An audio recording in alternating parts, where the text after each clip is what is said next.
Bertemu lagi di channel MyClub ID. Review kali ini kita akan mengulas motherboard B550M Aorus Pro, sebuah motherboard berbasis chipset AMD B550 yang memiliki form factor Micro ATX. Secara kasta, produk ini berada di kelas mainstream dan kali ini kita akan uji dengan prosesor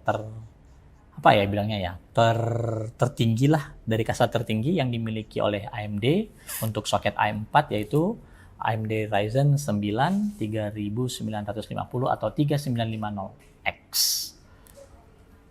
Tonton videonya sampai selesai.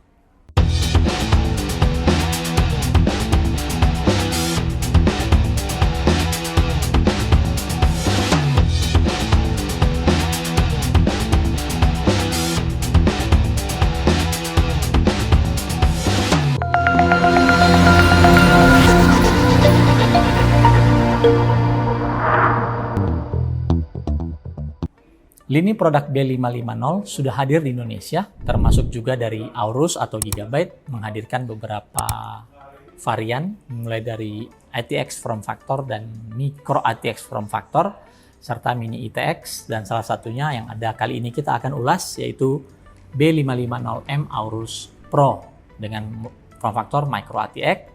Kita akan uji kemampuan VRM dari motherboard ini menggunakan prosesor AMD Ryzen 9 3950X yang memiliki 16 core 32 thread dengan base clock 3,5 GHz dan max boost di 4,7 GHz. Tapi sebelumnya mari kita lihat detail rencang bangun dari motherboard ini. Kita mulai membahas detail dari motherboard B550M Aorus ini. Seperti terlihat ini memiliki dimensi Micro ATX. Lalu ada heatsink di dekat soket prosesor atau soket AM4, ada dua buah heatsink menutupi MOSFET, nanti kita akan bongkar. Lalu ada heatsink juga yang menutupi chipset PCH AMD B550.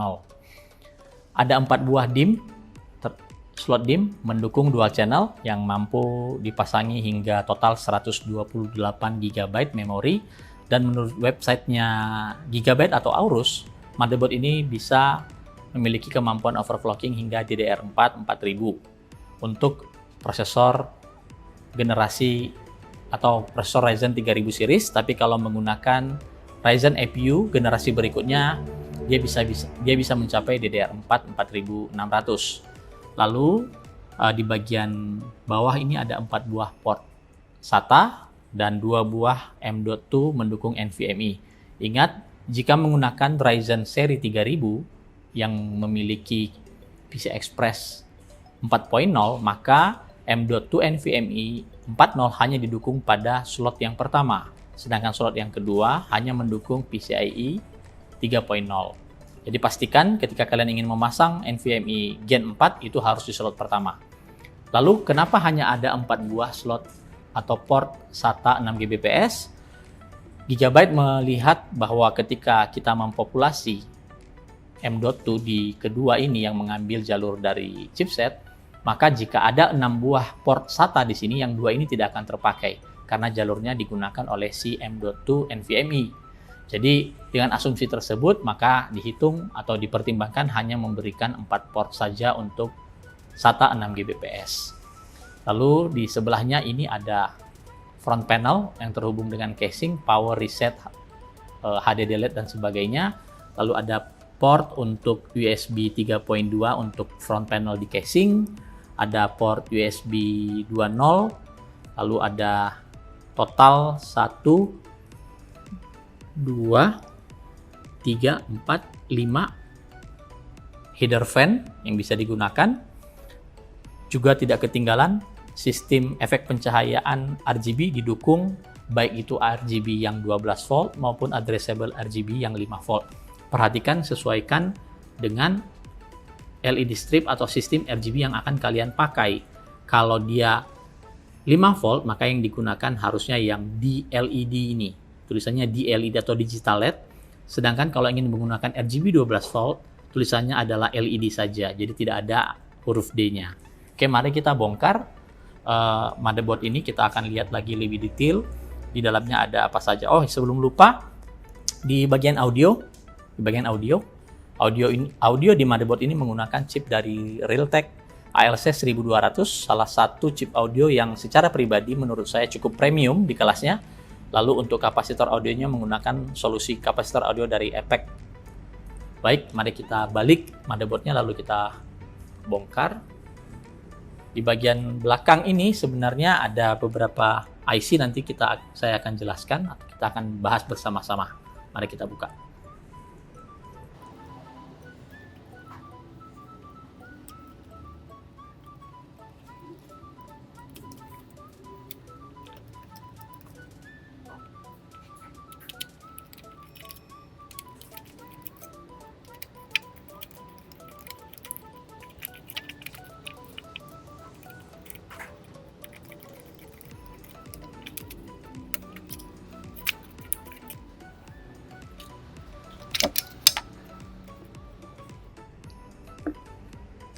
Oke, kita sudah bongkar heatsinknya. Kebetulan kita ada timbangan di sini, kita akan coba timbang berapa berat heatsink yang dipakai di B550M Aorus ini.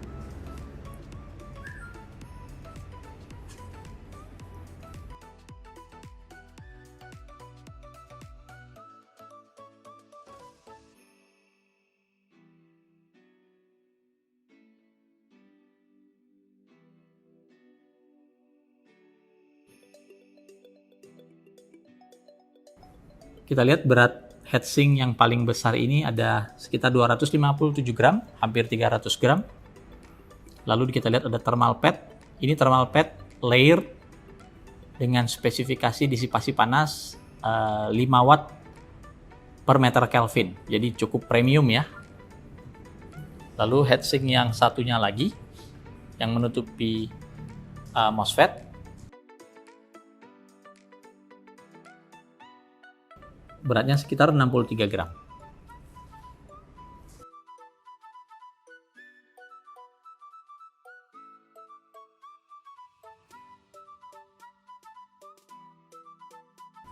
Lalu kita akan mengulas atau membahas rancang bangun atau arsitektur dari VRM di motherboard ini. Kita lihat di sini ada MOSFET dengan konfigurasi satu high side MOSFET dan satu low side MOSFET. Gigabyte memilih menggunakan low RDS MOSFET dari On Semiconductor. Untuk yang high side MOSFET-nya menggunakan NTMFS 4C10N, dan untuk low side MOSFET-nya menggunakan NTMFS 4C06N. Untuk high side MOSFET memiliki karakteristik optimal pada temperatur 25 derajat Celcius di 46 ampere, sedangkan pada 85 derajat Celcius optimal di 34 ampere. Sedangkan untuk low side optimal di 69 ampere di temperatur 25 derajat Celcius, dan pada 85 derajat Celcius optimal di 52 ampere. Total di motherboard ini ada 10 phase untuk V-Core, 2 phase untuk SoC, dan 1 phase untuk IGP. Atau kalau di website kalian bisa melihatnya sebagai 10 plus 3 phase. 10 phase V-Core ini untuk V-Core menggunakan doubler. Doubler itu bisa kita lihat di bagian belakang. Ini ada doubler. Ya. Ini juga doubler. Menggunakan doubler dari Renesas ISL 6617A yang membagi phase dari 10 menjadi 5 phase dengan current balancing. Ya. Jadi tugas dari si Renesas ISL 6617A atau biasa disebut dengan doubler ini adalah untuk memodulasi dua fasa menjadi input PWM tunggal, sehingga terjadi load balancing antara satu fasa dengan yang lain yang menjaga temperatur VRM lebih rendah. Jadi tidak load di satu atau dua bagian dari phase, tapi dia merata. Jadi panasnya itu dibagi dengan rata. Lalu semua MOSFET ini dikontrol oleh sebuah controller digital dari Renesas RAA 229004, sebuah synchronous rectified buck MOSFET driver yang bekerja secara digital. Sehingga kalian kalau lihat di BIOS untuk menginput perubahan tegangan langsung bisa key in dari keyboard saja, tinggal menuliskannya langsung. Lalu di atas high side dan low side tadi seperti kita udah bahas, ada heatsink yang cukup besar berbahan aluminium yang tadi kita sudah bahas, dan ada thermal pad yang membantu hantaran panas antara MOSFET ke heatsink menggunakan thermal pad layer dengan spesifikasi disipasi panas 5 watt per meter Kelvin. Di back panelnya sendiri kita bisa melihat beberapa port USB. Ada 2 buah port USB di bagian atas, lalu ada 2 juga di bagian bawah. Untuk output grafik, jika yang dipakai itu prosesor APU atau prosesor Ryzen dengan Radeon grafik, ada 2 pilihan, kita bisa gunakan DisplayPort atau HDMI. Dan HDMI di sini perlu dicatat, dia sudah menggunakan standarisasi HDMI 2.1 yang mampu menghantarkan bandwidth hingga 48 GB per detik. Lalu ada 2 port USB 3.2 yang berwarna biru. Lalu ada 1 buah port USB berwarna putih yang berfungsi sekaligus untuk Key Flash Plus. Jadi fitur Key Flash Plus ini kita pasang flash drive yang berisi BIOS untuk motherboard B550M Aorus Pro tentunya. Kemudian nama file BIOS-nya itu dirubah menjadi gigabyte.bin atau gigabyte.bin. Lalu dipasangkan di port warna putih ini dan kemudian kita tinggal menekan tombol Key Flash Plus, maka update BIOS akan berjalan secara otomatis tanpa harus memasang prosesor atau memori. Yang penting terpasang 24 pin power supply dan 8 pin dari power supply atau EPS 12 volt 8 pinnya terpasang. Lalu ada lagi port USB 3.2 Type A dan USB 3.2 Type C. Ada port LAN, kecepatannya 2,5 gigabit dari Realtek, dan ini ada port audio yang cukup premium lengkap dengan SPDIF out, kemudian mendukung 7.1 channel audio. Sedikit mengulas bagian belakang lagi tadi, ini ada beberapa doubler ISL 6617A yang membagi 10 phase menjadi 5 phase. Dan kita lihat di sini untuk PCB layernya, motherboard ini memiliki ketebalan PCB layer 4 layer PCB-nya. Lalu di bagian belakang juga tidak ada lagi kapasitor atau filtering, tidak seperti yang di high-end, karena memang motherboard ini ditujukan untuk di kelas mid-high atau mainstream. Tuh, demikian pembahasan kita untuk motherboard, detail dari motherboard B550M Aorus Pro, dan kita akan lanjutkan ke pengujian menggunakan prosesor Ryzen 9 3950X. Kita akan mulai melakukan pengujian untuk motherboard B550M Aorus ini. Kita sudah pasangkan pada sebuah PC menggunakan casing dan tertutup, tempered glass samping. Kita gunakan cooling AIO dari Cooler Master ML240R RGB, dan juga casing ini pas untuk motherboard berdimensi micro ATX. Jenisnya adalah Masterbox MB400L lengkap dengan 3 buah kipas 12 cm sebagai intake dari depan dan 1 buah kipas 12 cm sebagai outtake yang ada di bagian belakang. Kartu grafis yang kita pakai dalam pengujian Pellit RTX 2060 Super Dual, dan memori yang kita pakai G.Skill Trident-Z Neo DDR4 3600 16GB, dan prosesor tertinggi Ryzen 9 saat ini yaitu Ryzen 9 3950X. Kita bisa lihat di layar CPU Z kita sudah load dan juga Ryzen Master kita load untuk menunjukkan status saat ini. 3950X 16 core 32 thread prosesor, kemudian B550M Aorus Pro dengan BIOS F2A Aegisa Combo V2 1002. Lalu memori kita jalankan sesuai XMP DDR4 3600 atau 1800 MHz, dan di sini kita bisa baca SPD-nya G.Skill Trident-Z Neo-nya. Oke, kita akan matikan ini. Lalu kita akan bahas tentang monitoring yang ada di HW Info saat ini. HW Info menunjukkan temperatur dengan suhu ruangan 27 derajat ya. Saat ini suhu ruangan bisa dilihat 27 derajat Celcius. Lalu sekarang temperatur dalam kondisi idle ini berjalan default sekitar maksimum di 50 derajat Celcius dan rata-rata saat ini di 43 derajat Celcius. Lalu kita lihat temperatur VRM MOS atau VRM yang ada di motherboard B550M Aorus ini menunjukkan angka 36 hingga 37 derajat Celcius. Kita akan bebani dengan pengujian menggunakan Cinebench R20 dan kita akan looping. Ini looping selama 10 menit. Dan kita akan lihat nanti temperatur VRM MOS ini maksimumnya atau tertingginya ada di berapa. Kita running.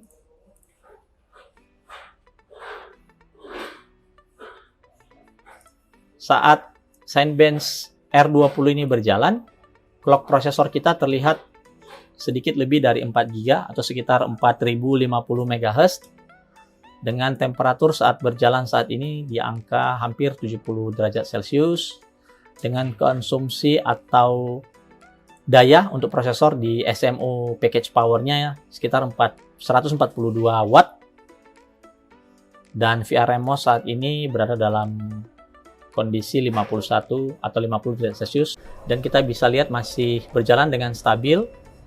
Temperatur prosesor dijaga pada saat ini berjalan di 68 dengan maksimum 77. Sedangkan konsumsi atau CPU package power di sini tercatat masih 142 watt sama seperti tadi pada awal dan VRM MOS saat ini mencapai temperatur 63 derajat Celcius. Jadi cukup dingin. Sekali lagi temperatur ruangan yang kita pakai ini 27 derajat Celcius dan dalam keadaan casing tertutup seperti yang terlihat di video saat ini. Nah, mengingat kondisi dan hasil yang diperoleh dari stressing test, motherboard B550M Aorus ini sudah mampu menghandle Ryzen 9 3950 pada kondisi default, asal cooling yang kalian gunakan nantinya itu memang cukup memadai dan sangat direkomendasikan. AMD juga merekomendasikan untuk menggunakan liquid cooling, paling tidak AIO seperti ini 240 mm atau yang 360 mm. Demikian pengujian kita dengan B550M Aorus Pro dan Ryzen 9 3950X. Itu tadi pengujian singkat kita untuk melihat VRM dari motherboard ini. Meskipun terlihat sangat simpel, sederhana, namun hasil yang bisa kita dapatkan cukup memuaskan, terutama ketika kita memaksa konfigurasi VRM di motherboard ini berjalan untuk bisa menstabilkan prosesor dengan 16 core 32 thread. Dari kami melihat motherboard ini cukup punya potensial dan sangat kami rekomendasikan untuk kalian, apalagi jika hanya menggunakan prosesor dengan Ryzen 5 atau Ryzen 7 ya. Karena secara logik aja untuk menghandle Ryzen 9, motherboard ini sangat mampu, sangat lebih dari cukup untuk mampu menghandle prosesor Ryzen 9 3950X, apalagi dengan prosesor Ryzen 5 atau Ryzen 7 dalam kondisi teroverclock sekalipun. Itu saja video kita kali ini. Jangan lupa untuk subscribe dan tetap tonton video-video kami berikutnya. Sampai ketemu.